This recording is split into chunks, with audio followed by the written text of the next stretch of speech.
Ayan, ganito gawin nyo sa corner balong. Kapag may nagpagawa ng ganito, ayan o. Sa ilalim. Ito, umiikot siya. Ayan.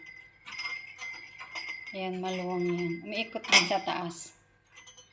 Ay, ito yung pintuan niya. Ganyan ang pagkagawa niya para magpo-fold na ganon.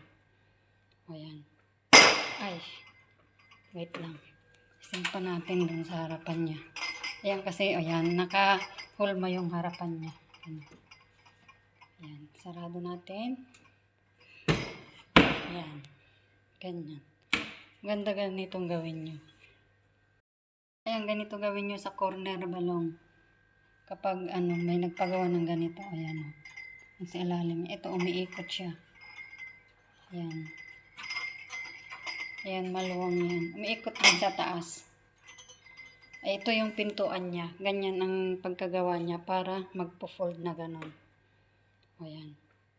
Ay. Wait lang. Isimpa natin dun sa harapan niya. Ayan kasi, ayan, naka-hulma yung harapan niya.